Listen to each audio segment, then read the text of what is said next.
Hello students, कैसे हैं आप सब। आई होप आप सब अच्छे होंगे। आपकी स्टडीज बहुत ही जबरदस्त चल रही होगी। मेरा नाम है इंजमाम खान। स्वागत करता हूं आपका हमारे शानदार यूट्यूब प्लेटफॉर्म जिसका नाम है एफएमआई करियर इंस्टीट्यूट।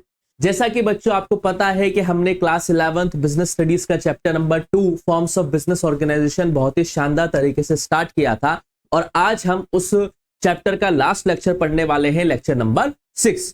मतलब आज इस लेक्चर नंबर 6 में हम chapter number 2 forms of business organisation को पूरी तरीके से कंप्लीट करने की कोशिश करेंगे। आई होप आपको प्रीवियस सभी लेक्चर्स अच्छी तरीके से समझ में आए होंगे। अगर अभी तक आपने बेटा प्रीवियस 5 लेक्चर्स नहीं देखे हैं तो आप प्लेलिस्ट पे जाके हमें आपको वहां पे एक प्लेलिस्ट देखने को मिलेगी फॉर्म्स ऑफ बिजनेस ऑर्गेनाइजेशन नाम से। उस प्लेलिस्ट पे जाएं और पांचों लेक्चर्स को फटाफट से रिवाइज करें। देन इस लेक्चर नंबर 6 के ऊपर आप क्या करें बेटा, स्विच करें। तो बिना किसी देरी के हम इस लेक्चर नंबर 6 को स्टार्ट करते हैं बेटा। और वीडियोस अगर आपको पसंद आ रही है तो वीडियोस को लाइक करो, दोस्तों के साथ शेयर करो और चैनल को सब्सक्राइब करना मत भूलना और बेल आइकन पे जरूर क्लिक करना ताकि आपको वीडियोस के टाइम टू टाइम नोटिफिकेशंस मिलते रहें। और बेटा कोई भी सवाल हो आपके, चाहे अकाउंटेंसी से रिलेटेड हो, चाहे इकोनॉमिक्स से रिलेटेड हो या बिजनेस स्टडीज से रिलेटेड हो, आप अपने क्वेश्चंस को हमसे डिस्क्रिप्शन बॉक्स में आपको व्हाट्सएप चैनल का लिंक मिल जाएगा, आप उसमें भी जाके हमसे सवाल पूछ सकते हैं। कमेंट सेक्शन में भी आप अपने सवाल को छोड़ सकते हैं, चाहे वो छोटे से छोटा सवाल हो या बड़े से बड़ा सवाल हो बेटा, आप कमेंट सेक्शन में भी अपने सवालों को छोड़ सकते हैं। हम वहां पे भी आपको जवाब देने की कोशिश करेंगे। तो फटाफट से एक बार हम देख लेते हैं बेटा कि प्रीवियस 5 लेक्चर्स में हमने क्या क्या पढ़ लिया था। हमने इंट्रोडक्शन समझ लिया था, सोल प्रोप्राइटरशिप क्या होती है ये हमने समझा था, हिंदू अनडिवाइडेड फैमिली बिजनेस को हमने बहुत अच्छी तरीके से समझा था, पार्टनरशिप को हमने समझने की कोशिश करी थी और कोऑपरेटिव सोसाइटी को हमने समझ लिया था। कंपनी के बारे में हम पढ़ रहे थे बेटा, और कंपनी में हम कौन सा टॉपिक पढ़ रहे थे, हमें पढ़ना था बेटा फॉर्मेशन ऑफ ए कंपनी, कि आखिर एक कंपनी का फॉर्मेशन कैसे किया जाता है। तो हमें यहां से स्टार्ट करना है और आज इस चैप्टर को हमें कंप्लीट करने की कोशिश पूरी तरीके से करनी है। सो फॉर्मेशन ऑफ ए कंपनी का मतलब क्या होता है? फॉर्मेशन ऑफ ए कंपनी का मतलब होता है किसी कंपनी को एग्जिस्टेंस में लेके आना या किसी बिजनेस को स्टार्ट करना। फॉर एग्जाम्पल, अगर आप किसी कंपनी का फॉर्मेशन करना चाहते हैं, किसी कंपनी को ओपन करना चाहते हैं, तो उसका एग्जिस्टेंस कैसे होगा या उस कंपनी की शुरुआत कैसे होगी, उस कंपनी की शुरुआत में क्या क्या स्टेप्स लगते हैं, उन स्टेप्स को हम यहाँ पे क्या करेंगे बेटा, समझने की कोशिश करेंगे। और जैसा कि मैंने आपको बताया था बेटा, ये कंपनीज 2 तरीके की होती है, एक पब्लिक कंपनी होती है और एक प्राइवेट कंपनी होती है।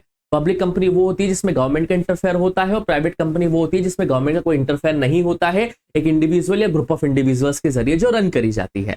तो एक कंपनी का अगर आपको फॉर्मेशन करना है बेटा तो कुछ स्टेप्स से आपको निकलना पड़ता है, जैसे promotion, incorporation, capital subscription and commencement of business. ये 4 स्टेप्स इन्वॉल्व होते हैं बेटा किसी भी कंपनी के फॉर्मेशन में।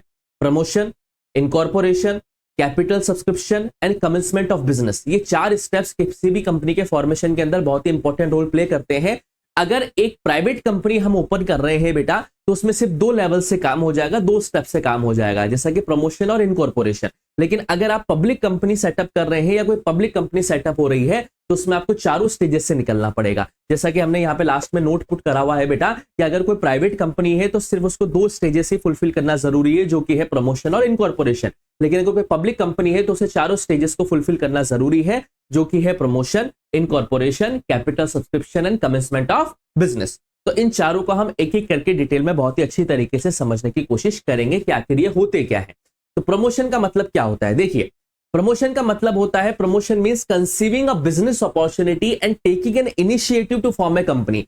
प्रमोशन एक वो बिजनेस अपॉर्चुनिटी को कंसीव करना और इनिशिएटिव यानी कि इनिशिएट करना कंपनी के फॉर्मेशन के, मतलब ये फर्स्ट प्रोसीजर होता है, it is the primary step. Promotion जो होता है बेटा वो कंपनी के फॉर्मेशन का क्या होता है बेटा, प्राइमरी स्टेप होता है, जिसमें हम किसी कंपनी को स्टार्ट करने के लिए इनिशिएटिव लेते हैं, एक बिजनेस अपॉर्चुनिटी को कंसीव करते हैं, यानी कि शुरुआत है। और प्रमोशन के अंदर भी क्या क्या स्टेप्स आते हैं? सबसे पहले आइडेंटिफिकेशन ऑफ बिजनेस अपॉर्चुनिटी। सबसे पहले जो आपको बिजनेस के अंदर अपॉर्चुनिटी दिख रही है उसको आइडेंटिफाई करना है। The first and foremost function of a promoter is to identify a business idea. सबसे पहले आपके पास एक आइडिया होना चाहिए कि आप किसी न्यू प्रोडक्ट का प्रोडक्शन करना चाहते हैं या कुछ सर्विस मार्केट में देना चाहते हैं। बिना आइडिया के आप प्रमोशन नहीं कर पाएंगे और बिना प्रमोशन के आप कंपनी को स्टार्ट नहीं कर पाएंगे। तो सबसे पहले होता है बेटा आइडेंटिफिकेशन ऑफ बिजनेस अपॉर्चुनिटी, यानी कि आपको एक आइडिया आइडेंटिफाई करना पड़ेगा। आइडिया में या तो आप एक नया प्रोडक्ट प्रोड्यूस कर रहे हो या कोई आप सर्विस प्रोवाइड कर रहे हो, ये आपको आइडिया क्या करना पड़ेगा, ढूंढना पड़ेगा। ये प्रमोशन का फर्स्ट स्टेप होता है। सेकंड होता है फिजिबिलिटी स्टडीज, यानी कि अगर आपको कोई बिजनेस अपॉर्चुनिटी मिल गई है तो आपको उसके बारे में पूरी डिटेल्ड स्टडी करनी पड़ेगी कि क्या उसमें टेक्नोलॉजी लग रही है, कितना उसमें फाइनेंस की रिक्वायरमेंट रहेगी। यानी कि जो बिजनेस अपॉर्चुनिटी आप ढूंढ रहे हैं या जो आइडिया आपको मिला है जिसमें आप कोई नए प्रोडक्ट को प्रोडक्शन करना चाह रहे हैं या कोई सर्विस देना चाह रहे हैं, तो उसके बारे में आपको डिटेल्ड स्टडी करनी पड़ेगी, उसके टेक्निकल कॉन्सेप्ट के बारे में, उसके फाइनेंशियल कॉन्सेप्ट के बारे में और उसके इकोनॉमिक फिजिबिलिटी के बारे में कि अगर हम इस तरीके की कंपनी को ओपन करते हैं तो इन फ्यूचर जाके हमें कुछ प्रॉफिट मिलेगा या नहीं मिलेगा। तो ये 2 स्टेप्स आपको इंपॉर्टेंट इसमें ध्यान रखने हैं। थर्ड स्टेप क्या होता है बेटा, name approval. After selecting the name of the company, जब अगर आपने कंपनी का नाम सेलेक्ट कर लिया है, the promoter submit an application to the registrar of companies for its approval. अगर कंपनी के सभी जो पार्टनर्स हैं या कंपनी के जो सभी मेंबर्स हैं, जिन ग्रुप लोगों ने मिलकर कंपनी का फॉर्मेशन किया है, अगर आपने कंपनी के नाम को सेलेक्ट कर लिया है तो आपको उस कंपनी के नाम की एक रिटन एप्लीकेशन कंपनी रजिस्ट्रार में सबमिट करनी पड़ेगी उसके अप्रूवल के लिए, ताकि आपको कंपनी के नाम का क्या मिल जाए बेटा, अप्रूवल मिल जाए। देन स्टेप होता है बेटा fixing of signatories to the memorandum of association. Promoters have to decide about the director who will be signing the memorandum of association। यानी कि सभी कंपनी के प्रोमोटर्स को डिसाइड करना पड़ेगा कि MOA यानी कि मेमोरेंडम ऑफ एसोसिएशन के ऊपर कौन साइन करेगा या कौन डायरेक्टर उसका रहने वाला है। तो ये कुछ स्टेप्स होते हैं बेटा प्रमोशन के अंदर। क्लियर है बेटा आपको। देन अपॉइंटमेंट ऑफ प्रोफेशनल्स, ठीक है, कंपनी को रन करने के लिए हमें बैंकर्स की रिक्वायरमेंट रहती है, ऑडिटर्स की रिक्वायरमेंट रहती है, तो इन सब की अपॉइंटमेंट करना भी प्रमोशन का ही पार्ट होता है। And preparation of necessary documents, यानी कि प्रमोटर्स को कुछ सर्टेन लीगल डॉक्यूमेंट्स भी बनाने होते हैं, जैसे memorandum of association, articles of association, ये सारे के सारे आपको कंपनी रजिस्ट्रार के अंदर सबमिट कराने पड़ेंगे before the formation of the company. ठीक है, ये बात आपको यहाँ पे ध्यान रखनी है। तो ये था हमारा पार्ट बेटा प्रमोशन वाला। देन आता है बेटा हमारा इनकॉर्पोरेशन। इनकॉर्पोरेशन का मतलब क्या होता है, कंपनी का रजिस्ट्रेशन करवाना कंपनीज एक्ट 1956 के अंदर और सर्टिफिकेट लेना। इनकॉर्पोरेशन का मतलब होता है कंपनी का रजिस्ट्रेशन करवाना। The registration of the company is known as incorporation. जब आप कंपनीज एक्ट 1956 के अकॉर्डिंग अपनी कंपनीज को रजिस्ट्रेशन करवा देते हैं और जब आपको सर्टिफिकेट मिल जाता है कंपनी के रजिस्ट्रेशन का, उसे हम बोलते हैं सर्टिफिकेट ऑफ इनकॉर्पोरेशन। ये बात ध्यान रखना है। पहले प्रमोशन कर लिया हमने बेटा, प्रमोशन के बाद हमने क्या किया बेटा, इनकॉर्पोरेशन, यानी कि जब आप कंपनी को रजिस्टर कराने जाएंगे कंपनीज एक्ट 1956 के अकॉर्डिंग, तो जो आपको सर्टिफिकेट मिलेगा बेटा कंपनी के रजिस्ट्रेशन का, उसे हम बोलते हैं सर्टिफिकेट ऑफ इनकॉर्पोरेशन। और इस इनकॉर्पोरेशन के अंदर भी कुछ स्टेप्स इन्वॉल्व होते हैं, जैसे कि एप्लीकेशन फॉर इनकॉर्पोरेशन। सबसे पहले आपको एप्लीकेशन लगानी पड़ेगी, यानी कि जो प्रमोटर्स है बेटा उन्हें एक एप्लीकेशन तैयार करनी पड़ेगी कंपनी का रजिस्ट्रेशन करवाने के लिए, और वो एप्लीकेशन जो होती है वो कंपनीज रजिस्ट्रार के अंदर आपको क्या करनी पड़ेगी, सबमिट करनी पड़ेगी। देन आपको नेसेसरी डॉक्यूमेंट्स फिल करने पड़ेंगे। कौन कौन से, जैसे memorandum of association. Memorandum of association एक फंडामेंटल डॉक्यूमेंट होता है बेटा कंपनी का, जिसमें कंपनी के सारे इनकॉर्पोरेशन प्रोसेस, उसकी फाउंडेशन के बारे में चीजें लिखी होती है कि कंपनी के ऑब्जेक्टिव्स क्या है, कंपनी क्यों सेटअप की गई है, उसकी लायबिलिटी स्ट्रक्चर क्या है, उसकी अथॉरिटी क्या है, ये सारी की सारी बेसिक चीजें जो होती है जो कंपनी के बारे में इंट्रोडक्शन देती है, वो सारी की सारी चीजें आपको कहां देखने को मिलेगी बेटा, मेमोरेंडम ऑफ एसोसिएशन के अंदर आपको देखने को मिलेगी। तो ये डॉक्यूमेंट्स आपको फिल करके रजिस्ट्रार के पास जमा कराने होते हैं। आर्टिकल्स ऑफ एसोसिएशन आपको देना पड़ता है बेटा कंपनी रजिस्ट्रार के अंदर। आर्टिकल एक वो अदर डॉक्यूमेंट है बेटा मेमोरेंडम ऑफ एसोसिएशन के अलावा जो कंपनीज को स्टैब्लिश करने के लिए हमें चाहिए होता है। ठीक है, जैसे स्टेटमेंट ऑफ ऑथराइज कैपिटल है, कंसेंट ऑफ प्रपोज डायरेक्टर्स है, कंपनी के सभी डायरेक्टर्स हमने कंसेंट ली है या नहीं ली है, एग्रीमेंट दिया है या नहीं दिया है, या स्टेचुटरी डिक्लेरेशन हमने किया है या नहीं किया है। ये कुछ डॉक्यूमेंट्स होते हैं बेटा जो आपको कंपनी रजिस्ट्रार के अंदर जमा कराने पड़ते हैं बिफोर द इनकॉर्पोरेशन। देन आता है payment fees along with filing of about documents. ये सारे के सारे डॉक्यूमेंट्स फिल करने के बाद एक रजिस्ट्रेशन फी हमें डिपॉजिट करनी पड़ती है। वो डिपेंड करता है कि कंपनी के अंदर हम कितनी ऑथराइज कैपिटल लेके आए हैं, यानी कि हमें एक पेमेंट फीस भी जमा करानी पड़ती है बेटा, एक रजिस्ट्रेशन फीस भी हमें डिपॉजिट करानी पड़ती है, जो डिपेंड करता है बेटा कि उस कंपनी का ऑथराइज कैपिटल कितना है। देन लास्ट हमारा क्या हो जाता है, रजिस्ट्रेशन। जब कंपनी रजिस्ट्रार सभी डॉक्यूमेंट्स को फाइनली अच्छी तरीके से वेरीफाई कर लेता है और अगर वो सेटिस्फाई हो जाता है तो उस कंपनी के नाम पे वो क्या करता है बेटा, रजिस्ट्रेशन जारी कर देता है। तो इस तरीके से क्या होता है बेटा, कंपनी का इनकॉर्पोरेशन होता है, यानी कि रजिस्ट्रेशन होता है। देन आता है फिर सर्टिफिकेट ऑफ इनकॉर्पोरेशन, यानी कि जब कंपनी का नेम रजिस्टर हो जाता है तो जो रजिस्ट्रार होता है बेटा वो एक सर्टिफिकेट इनकॉर्पोरेशन इशू करता है, और इस सर्टिफिकेट इनकॉर्पोरेशन को ही हम बर्थ सर्टिफिकेट मानते हैं कंपनी का। यानी कि कंपनी रजिस्ट्रार ने आपको परमिशन दे दी है कंपनी को रन करने के लिए, और जब वो सभी डॉक्यूमेंट्स को फुलफिल कर पढ़ने के बाद, अच्छी तरीके से स्टडी करने के बाद जब वो सेटिस्फाई हो जाएगा तो वो एक सर्टिफिकेट ऑफ इनकॉर्पोरेशन इशू करता है, और इसी सर्टिफिकेट ऑफ इनकॉर्पोरेशन को हम बर्थ सर्टिफिकेट बोलते हैं बेटा किसका, कंपनी का। क्लियर बेटा, दो स्टेप हो गए हमारे, कौन कौन से, प्रमोशन और इनकॉर्पोरेशन। देन आता है बेटा कैपिटल सब्सक्रिप्शन। कैपिटल सब्सक्रिप्शन क्या होता है, the process where investors commit to contributing capital to a company. ये वो प्रोसेसर होता है बेटा जहां पे इन्वेस्टर्स ये कमिटमेंट करते हैं कि वो कंपनी के अंदर क्या करेंगे, कैपिटल कंट्रीब्यूट करेंगे। Typically in exchange for shares of ownership, it is a crucial step in raising for a business, particularly for joint stock company। जाहिर सी बात है कैपिटल का अरेंजमेंट करना ही क्या कहलाता है बेटा, कैपिटल सब्सक्रिप्शन कहलाता है।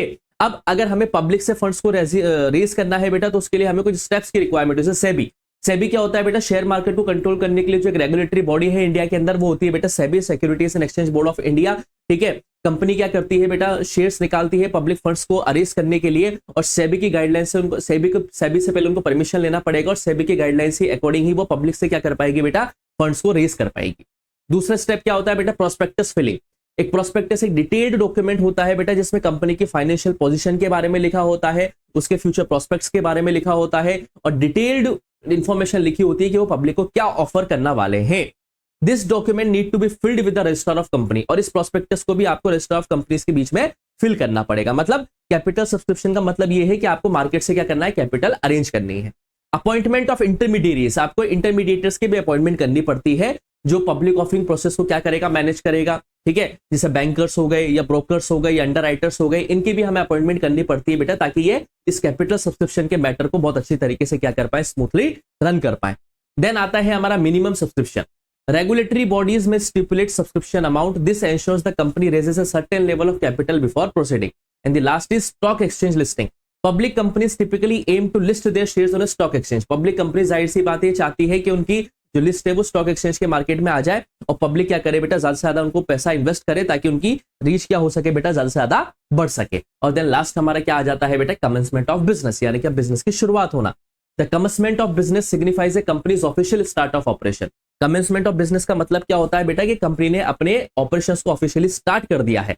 ये क्रूशियल पार्ट होता है बेटा उन कंपनीज के लिए जो एक कैपिटल स्ट्रक्चर लेके बैठी हुई है बेटा। ठीक है, here is a breakdown of key points to understand this concept. तो इसे भी हमें डिटेल में समझना पड़ेगा कमेंसमेंट ऑफ बिजनेस का, कि कमेंसमेंट ऑफ बिजनेस आखिर क्या होता है। देखिए, it is a declaration made by the directors of a company. Commencement of business एक वो डिक्लेरेशन है जो कंपनी के डायरेक्टर्स ने डिक्लेयर किया है, जिसमें हम क्या करते हैं, स्टिपुलेटेड टाइम में इनकॉर्पोरेशन के बाद कंपनी को चालू कर देते हैं।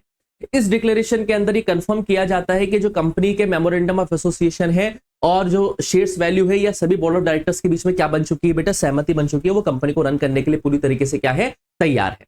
तो क्या क्या इंपॉर्टेंट डॉक्यूमेंट्स होते हैं ये मैं आपको पढ़ा चुका हूं बेटा। कंपनी के फॉर्मेशन के लिए मेमोरेंडम ऑफ एसोसिएशन की रिक्वायरमेंट होती है। ठीक है बेटा, ये मैंने आपको अभी थोड़ी देर पहले पढ़ाया था। आर्टिकल्स ऑफ एसोसिएशन की रिक्वायरमेंट होती है।